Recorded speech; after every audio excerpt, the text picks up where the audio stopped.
তো hello guys, welcome back to my new blog. আমি সৌভিক আর তোমরা দেখছো এস ব্লগ।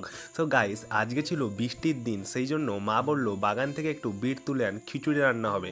তো সেই জন্য বাগানে গিয়েছিলাম। তো বাগানে গিয়ে দেখি না একটা পাখির বাসা হয়েছে, বাট এটা কী পাখির বাসা জানি না, আমাদের পেয়ারা গাছে হয়েছিল।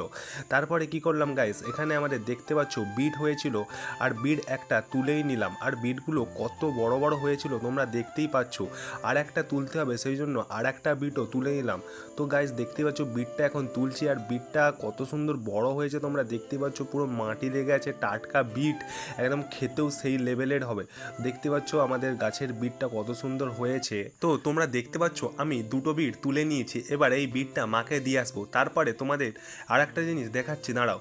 সো গাইস, আমাদের দেখতে পাচ্ছ এটা সজনা গাছ, আর এই সজনা গাছে কতটা পরিমাণে ডাঁটা ধরেছে। তোমরা যদি কেউ নিতে চাও আমার সঙ্গে কন্ট্যাক্ট করতে পারো, ফ্রিতেই দিয়ে দেবো।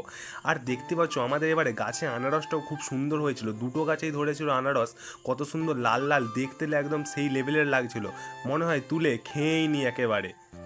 এটা হচ্ছে আমাদের কাঁঠাল গাছ, আর কাঁঠাল গাছে কাঁঠালটাও খুব সুন্দর ধরেছিল।